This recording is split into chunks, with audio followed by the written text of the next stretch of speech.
윤석열 대통령이 북한의 무인기 도발과 관련해 다시 우리 영토를 침범하면 9.19 군사합의 효력 정지를 검토하라고 지시했습니다. 이태원 참사 국정조사 특위가 참사 68일 만에 첫 청문회를 열었습니다. 국정조사 특위는 불출석 증인들에게 동행명령장을 발부했고 여야는 조사기간 연장 문제를 조율하고 있습니다. 새해 들어 전기와 가스 등 공공요금이 줄줄이 오르거나 인상될 예정이어서 물가 상승을 부추기고 있습니다. 서민들의 살림살이는 더 팍팍해질 전망입니다. 고향사랑 기부제의 성공적인 안착을 위해 일본 고향납세제의 실태를 살펴보는 기획보도. 오늘은 매력적인 답례품이 기부금 모금에 어떤 영향을 주는지 일본 규슈 하사미 지역을 찾아갑니다. 전북 지역 언론들과 함께하는 풀뿌리 K.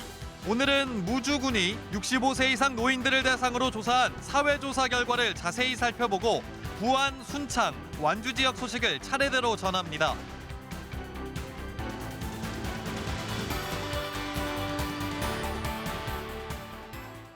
시청자 여러분 안녕하십니까? 전북 7시 뉴스입니다. 고금리의 가계부채 부담이 날로 커지고 있습니다. 덩달아 공공요금도 들썩여 줄줄이 오르거나 인상을 예고하고 있는데요. 전기나 가스 같은 공공요금 인상은 물가 상승 요인으로 작용해 서민들의 살림살이는 갈수록 팍팍해질 전망입니다. 이지현 기자입니다. 기초연금 30만 원으로 홀로 생활하고 있는 70대 남성입니다. 비싼 난방비 부담에 추운 겨울을 전기장판에 의지해 겨우 버티고 있는데 전기요금 인상에 생활이 더 빠듯해졌습니다. 금액으로 이제 부담이 가고 소득이 없는 사람들은 걱정이 많이 가죠. 굉장히 추우니까 전기장판 안 틀고는 견디기 힘들죠. 올해 1분기 전기요금은 전분기보다 킬로와트당 13.1원, 9.5% 올라 역대 최고 인상률을 기록했습니다. 4인 가구 월평균 전기 사용량을 300킬로와트로 보면 부담해야 할 요금이 4,000원가량 늘게 됩니다. 도시가스 소비자 요금은 공급망이 없는 장수를 제외한 전북 모든 지역에서 이미 지난해 9월 6% 인상된 데 이어 도매요금이 매달 오르고 있어 올해도 인상 가능성이 큽니다.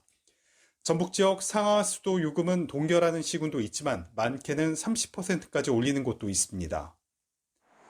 가계의 부담을 키우는 건 대중교통 요금도 마찬가지입니다. 시외버스 운임요율은 지난해 11월 5% 올랐고 현재 용역이 마무리 단계인 전북 지역 택시 요금은 기본료 기준 현행 3,300원에서 최소 300원 이상 인상이 불가피해 보입니다. 시군, 유관기관, 또 소비자 단체 등과 함께 도민들의 물가 안정을 위해서 최선의 노력을 다할 계획이고요. 또 정부에서도 이번 주 금요일에 공공요금 안정 등을 위한 물가 대책 회의를 고금리의 고물가, 여기에 공공요금까지 치솟으면서 가뜩이나 팍팍해진 서민들의 살림살이는 더 힘들어질 전망인 가운데 취약계층의 부담을 덜어주기 위한 지원책 마련도 시급해 보입니다. KBS 뉴스 이재현입니다. 전라북도는 1년 뒤 특별자치도를 차질 없이 출범시키기 위해 전북 특별자치도 추진단을 꾸려 준비하기로 했습니다. 특별자치도 추진단은 국장급 임시단장을 비롯해 기획팀과 특례팀, 홍보협력팀 등 모두 14명으로 구성하고 앞으로 정책 발굴 규모에 따라 증원할 계획입니다. 또 오는 3월까지 예산 확보와 행정 절차 이행 등 관련 용역을 시행해 종합 계획을 세우기로 했습니다. 지난달 말 전주에서 외국인 교환학생인 20대 엄마가 낳은 지 5일 된 아기를 버린 사건 전해드렸는데요. 안타까운 사연이 알려지자 아기를 돕고 싶다는 문의도 이어지고 있습니다. 안승길 기자입니다. 지난해 말 영하의 추위에 한 음식점 앞에 버려졌던 신생아. 음식점 주인과 직원들은 아기를 품에 안아 체온을 지켜냈고 아기를 들고 바로 실내로 들어와가지고 따뜻하게 병원으로 옮겨진 아기는 건강을 되찾아 한 영아 보호시설에서 지내고 있습니다. 이주 여성 쉼터에 있는 엄마는 수사를 받는 처지라 아기를 돌볼 수 없는 상황. 가슴 따뜻한 익명의 시민들이 나섰습니다. 한 부부는 아기가 엄마의 모국으로 보내지면 정착을 돕고 싶다며 1,000만 원의 지원금을 약속했고, 다른 시민은 아기를 돌보는 영아 보호시설에 분유값이라도 건네고 싶다는 뜻을 전했습니다. 아이가 건강하게 잘 크기를 바라는 마음이잖아요. 환경이 여의치 않으니 실질적으로 내가 좀 도움이 됐으면 하는 마음을 가지고 전화를 주신 분들이라 감사하죠. 아기가 머문 병원에 일주일간 병원비만 1,000여만 원. 병원도 아기를 돕는 데 뜻을 같이 했습니다. 진료비도 내기 어렵겠다는 판단이 들었고, 저희가 하고 있는 다문화 진료비 지원 사업에서 300만 원, 후원금 500만 원 해서 800만 원 정도 병원에서 지원이 가능하겠다. 엄마의 건강보험 가입 사실이 뒤늦게 확인돼 기금이 실제 쓰이진 않았지만 마음만은 훈훈했습니다. 전주시도 후원자 확보에 나서고 군 네이버스나 세이브 더 칠드런 등 아동단체 지원도 논의되고 있습니다. KBS 뉴스 안승길입니다. 전라북도와 도의회가 출연 출자 기관장 후보 인사청문회 협약 개정을 놓고 계속 갈등하고 있습니다. 도의회는 문화재단 대표이사와 개발공사 사장 인사청문회에서 드러난 여러 문제점 등을 근거로 후보자 도덕성 검증 공개와 증빙서류 제출 확대를 요구하고 있습니다. 그러나 전라북도는 도덕성 검증 비공개 유지에 증빙서류 제출도 기존 협약에 명시된 것으로만 제한하고 비공개 자료는 비밀 유지 의무를 더 강화해야 한다는 의견입니다. 고향사랑 기부제와 관련해 일본 고향납세제 실태를 살펴보는 신년 기획보도, 오늘은 세 번째로 지역 특산품을 매력적인 답례품으로 만들어 고향납세 기부금을 모으고 있는 규슈 지역 하사미를 찾아갑니다. 시행 첫 해보다 5,400배나 늘어난 고향납세 기부금은 지역에 새로운 활력을 불어넣고 있습니다. 김종환 기자입니다. 일본 규슈 지역 나가사키현에 자리한 하사미. 주민이 15,000명도 안 되는 작은 지방자치단체지만 400년 역사를 지닌 도자기 생산지로 유명합니다. 이 마을은 임진왜란이 끝나고 끌려온 조선 도공들이 도자기를 만들기 시작한 곳입니다. 근처에 있는 100년 넘은 도자기 제조 공장. 일상에서 쓰는 찻잔이나 접시 같은 실용적인 도자기를 만들고 있습니다. 하사미 도자기는 일본 실용자기 시장의 17%를 차지하고 있는데 이 도자기들이 고향납세 답례품으로 큰 인기를 끌고 있습니다. もう数多くの種類があるということで、お客様のさまざまな好みに応じて、商品を提供できているっていうのが、お客様がハサミ焼きを求められる理由かと思います。 2008년 370만 원에 불과하던 하사미 고향납세 기부금은 2021년에 200억 원으로 5,400배 늘었습니다. 이렇게 기부금이 크게 늘어난 건 지역의 역사와 매력을 담은 답례품 때문입니다. 바로 이 도자기들인데요. 원래부터 유명했던 지역 특산품을 하사미에서만 받을 수 있는 답례품으로 발굴해 고향납세 기부자들의 마음을 사로잡았습니다. 부담 없는 가격, 효율적인 홍보 등으로 2021년에는 기부자의 90%가 답례품으로 도자기를 선택했습니다. 하사미 도자기는 원래 4, 5월에 열리는 전국적인 축제를 통해 많이 팔렸는데 2010년 이후 인터넷이나 통신 판매가 대세로 자리 잡으면서 중소규모 도자기 업체들이 위축됐었습니다. ふるさと納税をきっかけに新商品を開発して売れたとかではなくて、もともとある商品をしっかりと行政が支援して世の中に広げたのがおそらく2017年から2019年ぐらいになりますね。 2019년부터 답례품 관련 업무를 대행하는 지역 기업도 큰 역할을 하고 있습니다. 대부분 이곳 출신인 직원 40여 명이 지역의 답례품 생산업체들과 밀접한 연관을 맺고 답례품 기획, 유통, 사후 관리까지 빠르고 세심하게 처리합니다. 2021년 6만 명이 8만 2천 건의 고향납세 기부를 했는데 답례품과 함께 하사미 지역을 소개하는 알림 책자 15만 부를 만들어 전국으로 발송하기도 했습니다. 過去に寄付していただいた方にその町の情報とともに返礼品のお知らせをするカタログを制作したりですとか、ただふるさと納税をやるだけで終わらないようにその後もどんどん園が続いていくようにっていうところに一番力を入れています。 하삼이 한 해 예산의 5분의 1에 달하는 고향납세 기부금. 30%는 도자기를 비롯한 답례품 생산자들에게 돌아가고 15%는 홍보 관리 등 운영 비용인데 역시 지역에서 쓰입니다. 나머지 50% 남짓은 지방자치단체가 자유롭게 쓸 수 있는데 초중학생 1인 1태블릿 보급 같은 교육과 복지 분야에 대부분 사용합니다. KBS 뉴스 김종환입니다. 새해를 맞아 서거석 전북교육감이 어제 생방송 심층 토론에 나와 올해 전북 교육 방향을 밝혔습니다. 주요 내용들을 들어보겠습니다. 우리 아이들이 한 인간으로서 살아가는데 기본적으로 갖춰야 될 것이 기초학력이다. 그래서 이것은 인권의 문제라고도 할 수가 있습니다. 금년에 3월, 12월에 기초학력 진단 검사를 하고 중간에는 얼마나 향상이 됐는가 하는 것을 검사를 할 예정이고요. 그래서 이제 더딘 아이들이 생기게 되기 때문에 이런 아이들을 위해서 기초학력 협력교사 100명 그리고 또 학습 튜터 한 300명 정도를 특별히 배정해서 아이들에게 낙인을 찍는 그런 일 없이 지도를 할 계획입니다. 새로운 기술들 AR, VR, XR, 또 AI 이런 것들을 수업에 적극적으로 활용을 해서 그래서 수업의 질을 높이는 하나의 보조 수단으로서 활용을 하는데요.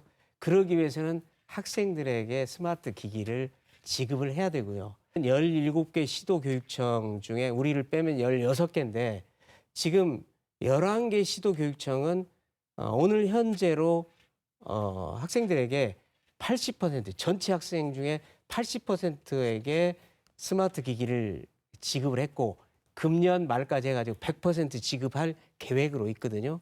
근데 우리는 오늘 현재 21%밖에 지급을 못했어요. 그래서 저는 작은 학교를 살려야 된다 하는데 원칙적으로 동의를 합니다. 통합을 하겠다라고 하면 그걸 저희가 수용하는 걸로 강제 통합은 하지 않겠다. 그런 말씀이거든요. 근데 사실은 그동안에 마을을 살리기 위해서 아이가 한 명 또는 2명 있더라도 그냥 학교를 살리자. 이것이 통용이 됐는데 이제는 더 이상 그 아이를 희생시키는 이런 정책은 해서는 안 되겠다. 지금 이런 생각을 갖고 있습니다. 교육의 제1 주체는 누가 뭐라고 해도 교사입니다. 그렇기 때문에 교사의 교권이 흔들리게 되면 수업도 흔들립니다. 그리고 학생 지도도 불가능하게 되기 때문에 그렇게 되면 결국 선생님이 이제 학생들에 대한 애정과 관심을 거둡니다. 그러면 방임 내지는 방치가 되기 때문에 그 피해는 고스란히 아이들에게 돌아간다. 이렇게 생각을 합니다. 우리 전북교육청에서는 학생인권센터를 더 확대 개편해가지고 교육인권센터로 만들어서 그래서 학생인권과 교직원의 인권을 동시에 존중하는 쪽으로 가려고 합니다. 전교조 전북지부와 전북혁신교사연대, 전북실천교육교사 모임 등은 전북교육청이 추진하는 연구학교가 본연의 의미를 살리려면 가산점과 같은 점수 경쟁과 결별해야 한다며 과연 아이들을 위한 것인지 깊이 고민해야 한다고 주장했습니다. 현재의 연구학교 승진제도는 교사들의 교육 실천 가치를 훼손한 채 점수 경쟁에 몰입하도록 부채질하는 형국이라며 전북교육청의 교육을 위한 가치와 정책이 무엇인지 묻고 싶다고 비판했습니다.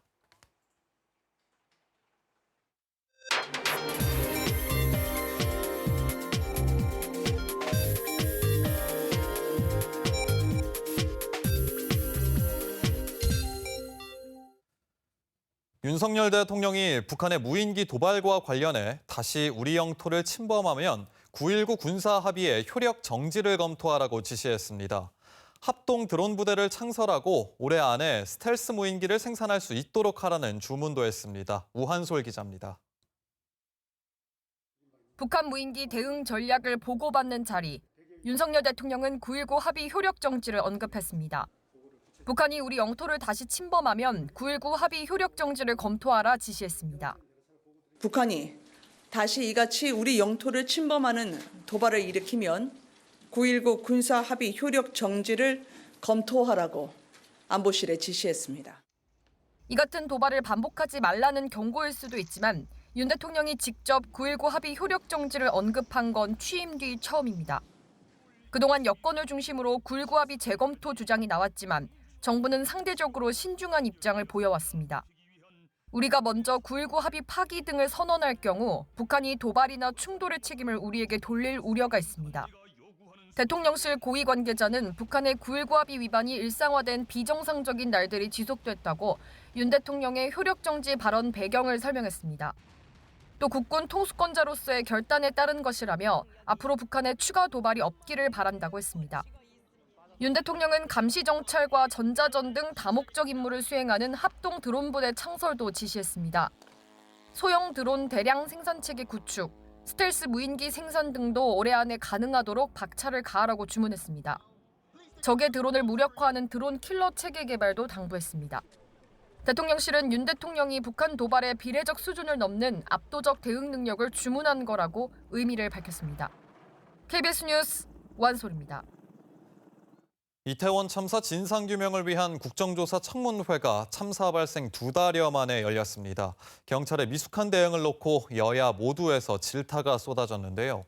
답변 과정에서 윤익은 경찰청장은 참사 당일 술을 마셨다는 의혹을 처음으로 공식 인정하기도 했습니다. 김범주 기자입니다. 참사 발생 2달여 만에 열린 국정조사 청문회. 빗발치는 압사 경고 신고에도 경찰 대응이 미흡했다는 질타가 이어졌습니다. 그날의 행태를 보면 어떻게 이런 사람이 경찰서장까지 올라왔냐. 정말 의심스러울 정도로 너무나 실망스럽습니다. 중점 상황판에 할로윈 축제 주의 요망도 떠 있고 131건의 그 시간대에 계속 살려달라고 전화가 왔고 어떻게 이걸 모를 수가 있냐고. 참사 당일 윤익은 경찰청장은 충북 제천에서 등산을 한 뒤 술을 마셨다는 의혹을 처음으로 인정했습니다. 그날 음주하셨어요? 그날 저녁에 음주하셨냐고요? 주말 저녁이면 저도 음주할 수 있습니다. 네. 그것까지 밝혀드려야 되나요? 당시 윤 청장은 잠에 들어 2차례에 걸친 보고를 놓치기도 했는데 관내 출타 일정 역시 경찰 내부 시스템에 입력하지 않았습니다. 윤익은 증인 입력해왔습니까? 안 했습니까? 의원님 아시는 바와 같이 저는 전국이 관할범입니다. 그러니까 입력을 네네. 했어요? 안 했어요? 안 했습니다. 청문회를 지켜보던 유족들은 윤 청장을 찾아가 항의하기도 했습니다. 몰랐다는 게 맞은 와봐요. 와봐. 아니 몰랐다는 게 자랑이야? 한편 국조특위는 오전에 청문회에 불출석한 증인 5명에 대해 동행 명령장도 발부했는데 송병주 전 용산서 112 상황실장은 이마저도 거부해 특위가 고발 여부를 논의하기로 했습니다. KBS 뉴스 김범주입니다. 어제 중국에서 온 단기 체류 외국인 가운데 4명 중 1명가량이 코로나19 양성 판정을 받았습니다. 중국발 입국자에 대한 PCR 검사 등이 의무화되면서 해외 유입 확진자 수는 석 달여 만에 가장 많았습니다. 송락규 기자입니다. 어제 중국에서 국내로 들어온 입국자는 1,137명. 이 가운데 인천국제공항에서 검사를 받은 중국발 단기 체류자는 281명으로 이 중 73명이 양성 판정을 받았습니다. 양성률 26%, 4명 중 1명가량의 코로나19 감염이 확인된 건데 확진된 이들은 격리시설로 옮겨졌습니다. 이틀 동안 검사를 받은 중국발 단기 체류객 590명 중 확진된 이들은 136명, 누적 양성률은 22.7%입니다. 내국인과 장기 체류자는 바로 공항을 벗어날 수 있지만 입국 1일 이내에 거주지 보건소에서 PCR 검사를 받아야 합니다. 보건소 검사 결과까지 통계에 포함되면 전체 중국발 해외 유입 확진자는 늘어날 것으로 보입니다. 중대본은 최근 일주일간 해외 유입 확진자 중 중국발 입국자는 41.9%로 분석됐다고 설명했습니다. 중국 내 코로나 유행이 국내에 유입되지 않도록 긴장감을 늦춰서는 안 되겠습니다. 내일부터 중국발 입국자는 출발 전 PCR 검사나 전문가용 신속항원 검사 결과를 의무적으로 제출해야 합니다. 토요일부터는 홍콩과 마카오에서 출발하는 입국자도 출발 전 코로나 검사가 의무화됩니다. 오늘 0시 기준 코로나19 신규 확진자는 7만 8천여 명으로 전주 대비 감소세를 이어갔습니다. 이 가운데 해외 유입 확진자는 하루 전보다 109명 급증한 172명으로 94일 만에 가장 많았고 중국발 확진자가 131명으로 76%를 차지했습니다. 중국 입국 감염자에 대한 변이 분석 결과 BA5가 77%, BF7이 21.5%로 나타났습니다. 입원 치료를 받는 위중증 환자는 623명으로 나흘째 600명대로 집계됐습니다. KBS 뉴스 송락규입니다. 중국의 코로나19 확진자가 폭증하면서 경제 수도인 상하이 시민들도 70%가량이 감염됐다는 전문가 진단이 나왔습니다. 병원마다 환자가 밀려들고 화장할 곳을 찾기 힘들 정도로 사망자가 늘고 있어 화장 비용도 치솟고 있습니다. 베이징 김효신 특파원입니다. 중국 상하이의 한 응급실, 한밤중에 긴 줄이 늘어섰습니다. 번호표를 받으려는 줄입니다. 大家看急诊的啊，一定要提前1到2天去挂号。 어렵게 들어간 응급실, 몰려드는 환자를 감당할 수 없을 정도로 침상이 부족하고 환자들은 복도까지 가득 찼습니다. 사망자가 급증하면서 화장장도 포화 상태입니다. 밤낮으로 줄을 서도 화장장을 예약하기 어렵다 보니 대기표를 미리 받아주는 암표상까지 등장했습니다. 什么关系？那身份证嘛都身份证完全跟这个没关系的啊。跟哪里人啊？哪里人？是哪里人？ 화장장 대기표 한 장에 38만 원을 받고 판 암표상 20명이 경찰에 체포되기도 했습니다. 화장장 비용도 크게 치솟았습니다. 不站到门口啊，已经받到50块了，全部2000해。 화장 비용을 감당하지 못해 시신을 야외에서 직접 화장하는 영상이 SNS에 떠돌 정도입니다. 상하이 시민의 70%, 약 1,750만 명이 이미 감염된 것으로 추정된다는 전문가 진단도 나왔습니다. 상황이 이렇게 심각한데도 중국 정부는 중국산 백신이 아닌 mRNA 백신 도입과 관련해선 공식적인 답변을 내놓지 않고 있습니다. 폭증하는 코로나19 확진자를 감당하기에 중국의 의료 체계는 이미 한계를 맞고 있습니다. 중국 당국은 빠른 조기 발견과 상급 병원으로의 빠른 이송을 통해서 중증 환자를 줄여야 한다고 각 지방 정부에 강조했습니다. 베이징에서 KBS 뉴스 김효신입니다. 코로나19로 숨진 군산 시민 10명 가운데 9명이 60대 이상 고령자로 집계됐습니다. 군산시 보건소는 지난 2021년 이후 코로나19로 모두 118명이 숨졌으며 이 가운데 60대 이상은 95%인 113명이라고 밝혔습니다. 연령대별로는 80대가 51명으로 가장 많고 90대 이상 27명, 70대 23명, 60대 12명 순입니다. 교육부가 2025년 새 교과서 집필 기준이 되는 새 교육과정을 지난달 확정해 발표했습니다. 5.18 민주화 운동이 포함되지 않은 것으로 드러나 논란이 되고 있는데요. 교육부는 교육과정 간소화 과정에서 빠진 것이라며 교과서 편찬 준거에 포함하겠다고 했지만 야당과 광주에서는 반발이 거셉니다. 한승현 기자입니다. 교육부가 지난달 발표한 중학교 사회과 새 교육과정입니다. 민주주의 이념과 원리를 실현하고자 한 사례로 4.19 혁명과 6월 항쟁을 언급하고 있지만 5.18 민주화 운동은 없습니다. 고등학교 한국사에서도 4.19 혁명에서 6월 항쟁에 이르는 민주화 과정을 탐구한다고만 돼 있습니다. 7년 전 개정된 지금의 교육과정에는 초등 고학년 성취 기준과 고등학교 한국사 학습 요소 등의 5.18이 5차례 명시돼 있던 것과 달라진 부분입니다. 결국 5.18 용어는 새 교육과정을 통틀어 한 차례도 나오지 않습니다. 야당은 심각한 민주주의 훼손이라고 반발했습니다. 우리 아이들과 학부모님들은 물론 정치와 역사를 배신한 일입니다. 우리 역사에서 있을 수 없는 일이 벌어졌습니다. 광주에선 특히 5.18 정신의 헌법 전문 수록이 공론화된 상황에서 표현 삭제는 민주화운동 교육 약화로 이어질 것이라며 교육과정에 명시하라고 촉구했습니다. 여전히 살아있는 민주주의 역사를 삭제하는 것이며 반민주적이고 반교육적 형태라 볼 수밖에 없다. 교육부는 의도적 삭제가 아니라 학습 요소 항목이 생략돼 개별 사건 서술을 최소화했기 때문이라고 설명했습니다.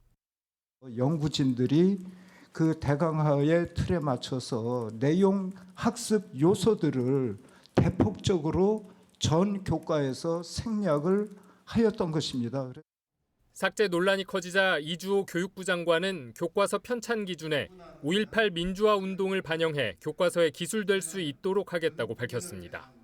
대통령실도 전 정부 때 정책연구진이 교육부에 제출한 최초 시안부터 5.18이 포함되지 않았다며 현 정부에서 삭제한 것이 아니라고 밝혔습니다. KBS 뉴스 한승현입니다.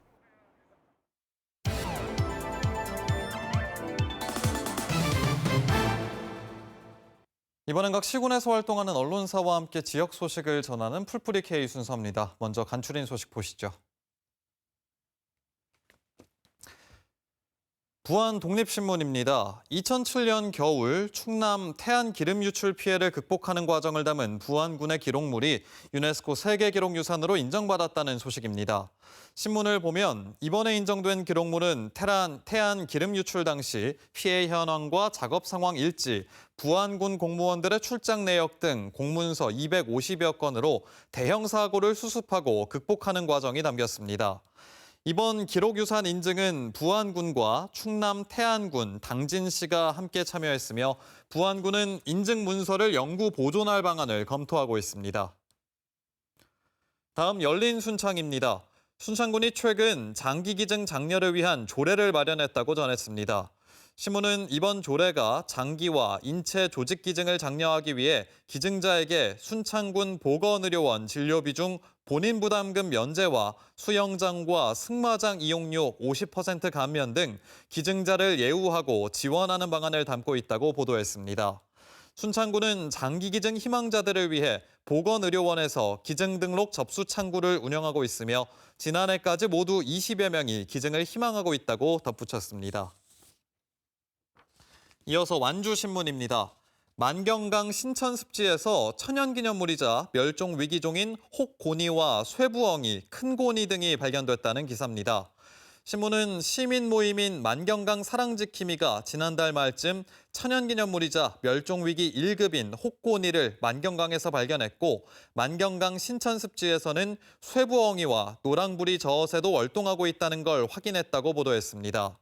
만경강 사랑지킴이는 새들이 신천습지를 찾는 이유는 먹이가 풍부하고 서식 환경이 뛰어나기 때문이며 이들이 계속해서 신천습지를 찾을 수 있도록 관심과 배려가 필요하다고 당부했습니다. 다음 무주신문입니다.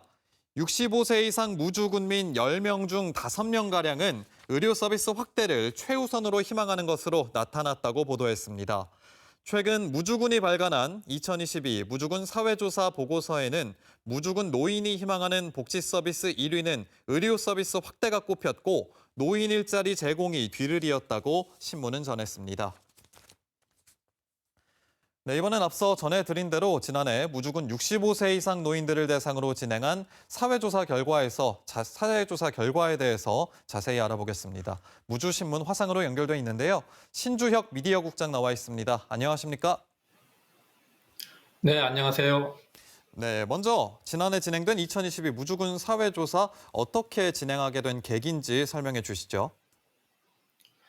네, 사회조사는 전라북도에서 지난 2007년부터 시행하고 있는데요. 무주군의 이번 조사는 지난해 4월에 810가구를 조사 표본으로 정해서 주민들의 삶의 질과 관련된 사회적 관심사와 의식에 관한 사항을 조사한 겁니다. 해마다 사회조사를 해서 그 내용을 분석해 보면 조사 대상 지역의 사회가 어떻게 변화하고 있고 또 주민들의 생활 수준이나 삶의 만족도는 어떤지 등을 알 수 있어서 정책을 수립하는 유용한 기초 자료로 사용됩니다. 네, 이번 조사에서는 가구, 가족, 또 소비, 소득, 복지 등 5가지 분야를 조사했는데요. 그중에서도 노인들이 가장 원하는 복지는 무엇이었는지요? 이번 조사에서 노인들이 가장 원하는 복지시설은 요양병원으로 나타났습니다. 응답자의 24%가 요양병원이 가장 필요하다고 답했고 그다음이 치매 노인 전문 시설이라고 대답했습니다. 지난달 말 기준 무주군 전체 인구 23,400여 명 중에 65세 이상 노인 인구는 8,390명으로 35%를 차지하고 있는데요. 필요한 노인복지시설과 정책을 어떻게 확충해 가느냐가 중요한 과제가 되고 있습니다. 네, 1위는 요양병원, 2위는 치매 전문시설로 나왔다고 말씀해 주셨는데 이 외에도 의미 있는 결과들은 무엇이 있었을까요? 네, 노인들은 이번 조사에서 현재 겪고 있는 가장 어려운 문제로 건강을 꼽았습니다. 두 번째가 경제적 문제, 세 번째가 외로움과 소외감이라고 응답했는데요. 결국 이 세 가지 문제를 해결하고 충족하는 게 행복한 삶을 위한 조건이라고 볼 수 있는 거죠. 하지만 해결 방안을 찾기는 앞으로도 쉽지가 않을 것 같습니다. 무주뿐만 아니라 농촌 인구의 고령화는 도시에 비해 훨씬 더 빠르게 진행되고 있고 취약한 의료 서비스 환경은 인구 감소로 인해 나아질 기미가 보이지 않고 있기 때문입니다.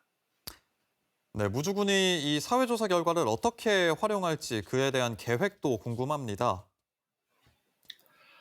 무주군은 내년도 완공을 목표로 126개 병상 규모를 갖춘 군립 요양병원을 건립하고 있는데요.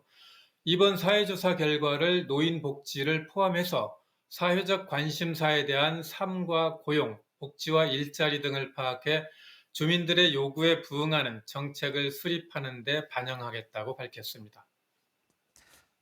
네, 이번 사회조사 결과를 토대로 새해에는 무주 군민들의 더 나은 삶을 위해서 무주 지역 여건이 조금씩 나아지길 바라겠습니다. 오늘 말씀 고맙습니다. 네, 감사합니다. 충남 공주에서 무면허 10대가 몰던 승용차에 치여 횡단보도를 건너던 20대 대학생이 숨지는 사고가 났습니다. 10대가 몰 차량은 친구 부모 명의 휴대전화로 빌린 공유 플랫폼 차량이었습니다. 박연선 기자입니다. 승용차 한 대가 중앙선을 넘더니 횡단보도를 건너는 남성을 칩니다. 속도를 줄이지 못한 차량은 신호등 기둥을 들이받고 인도 위에 가까스로 멈춰섭니다. 이 사고로 방학 중 고향에 왔던 20대 대학생이 숨졌고 운전자가 중상을 입어 병원에서 치료를 받고 있습니다. 소리가 무지 컸어요. 천둥 치는 줄 알았어요. 여기를 차가 쳐가지고 차는 조기쯤에 있었어요. 난리도 아니었어요. 사고 차량 운전자는 고등학생인 16살 A군. 면허도 취득할 수 없는 나이지만 친구 부모님 명의의 휴대전화를 도용해 공유 플랫폼 차량을 빌릴 수 있었습니다. 인증만 거치면 운전자가 누구냐와 상관없이 휴대전화가 차량 키 역할을 하는 비대면 인증의 허점을 이용한 겁니다. 면허증과 핸드폰 이런 걸 도용해서 하는 인증 절차를 거쳐서 무면허 렌터카 사고는 매년 300건 이상, 사상자는 600명 안팎이 발생하고 있습니다. 관련 사고가 매일 나는 꼴이지만 제도적 허점은 개선될 기미가 없습니다. 예약까지 하는 것은 비대면으로 할 수 있다 하더라도 실제로 차량을 인수인계할 때에는 신분증을 확인하는 그런 방법까지 모색을 해야 된다. 경찰은 A군을 교통사고 특례법상 과실치사 등의 혐의로 입건하고 차량의 데이터 기록 장치를 분석해 과속과 신호 위반 여부 등을 조사할 방침입니다. KBS 뉴스 박연선입니다. 최근 제2경인고속도로에서 일어난 방음터널 화재로 많은 사상자가 발생했죠. 어젯밤엔 중부내륙 고속도로에서도 차량에서 난 불이 갓길 방음벽으로 옮겨붙어 하마터면 인명피해로 이어질 뻔했습니다. 취재 결과 이 방음벽 역시 화재에 취약한 플라스틱 재질이었습니다. 신주현 기자입니다. 고속도로 갓길에서 시뻘건 불길이 치솟습니다. 거센 화마에 도로 옆 방음벽이 녹아내립니다. 달리던 SUV 차량에서 난 불이 방음벽으로 옮겨붙은 겁니다. 불이 나자 운전자와 동승자는 곧바로 대피해 인명피해는 없었습니다.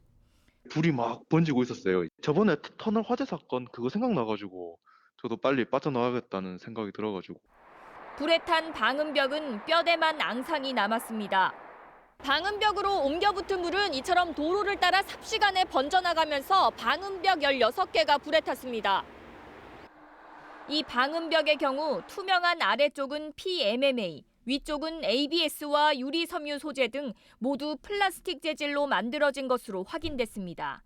이 같은 소재는 가볍고 시공이 용이하지만 인화점이 낮아 화재에 취약하다는 공통점이 있습니다. PMMA는 40여 명의 사상자를 낸 경기도 과천 방음터널 화재의 방음판과 같은 소재입니다. 독일이나 일본, 홍콩 등과 같이 강화유리나 얇은 철판 등의 불연성 재료를 사용하는 것이 화재 안전성을 높이는 방법입니다. 국토교통부는 방음터널 화재 이후 전국 방음터널 공사를 중단시키고 전수조사를 하는 등 대책 마련에 나선 상황. 화재 확산 우려가 큰 가연성 재질의 방음벽 등 도로 방음시설 전반에 대한 재검토가 시급합니다. KBS 뉴스 신주연입니다. 장수군은 계남면 호덕리 고분군에서 가야 문화권 하트 모양 금귀걸이가 출토됐다고 밝혔습니다. 너비 4cm 유물에는 작은 나뭇잎 장식이 있고 사슬이 달려 있습니다. 장수군은 호남 영남권 가야 고분군에서 출토된 귀걸이 가운데 가장 넓은 크기며 신라 지역에서 유행한 양식으로 전북 동부와 가야, 신라와의 연관성을 살필 수 있는 중요한 자료라고 설명했습니다. 완주군은 최근 사적으로 지정된 웅치 전적지에 많은 사람들이 찾을 수 있도록 탐방로를 정비하기로 했습니다. 군 차원에서 개최해온 추모 행사도 전라북도 주관으로 격상하는 방안을 추진하고 있습니다.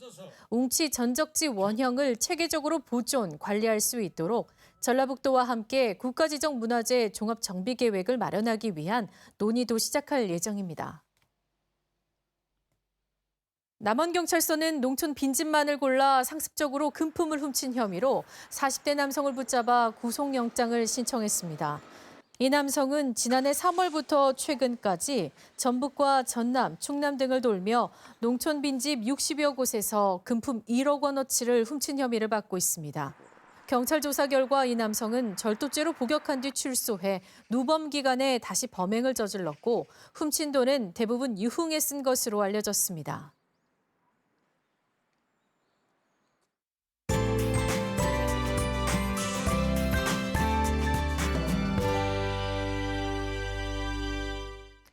추위가 누그러지고 있습니다. 내일은 아침과 낮 기온 모두 오늘보다 높겠고요. 평년 이맘때보다도 온화하겠는데요. 다만 미세먼지가 유입되면서 내일 하루 평균 초미세먼지 농도 나쁨 수준까지 오르겠습니다. 내일 하늘은 흐리기만 하겠지만 모레 늦은 오후 서해안을 시작으로 전북 대부분 지역에 비나 눈이 내리겠는데요. 전북 서부는 주로 비가 오겠고 동부는 눈이 내려 쌓이는 곳이 있겠습니다. 자세한 지역별 내일 기온입니다. 아침 기온 오늘보다 1도에서 8도가량 높아지겠는데요. 전주와 고창이 영하 2도 예상됩니다. 낮 기온은 전주가 7도까지 오르겠습니다. 동부 내륙 역시 아침 기온 영하 5도 안팎으로 오늘보다 추위가 덜하겠고요. 낮 기온은 완주가 8도로 오늘보다 2도 정도 오르겠습니다. 물결은 서해남부 모든 해상에서 잔잔하게 일겠습니다. 모레 시작되는 비나 눈은 토요일 오전까지 이어지겠고요. 이후로는 대체로 맑은 날씨가 예상됩니다. 날씨였습니다.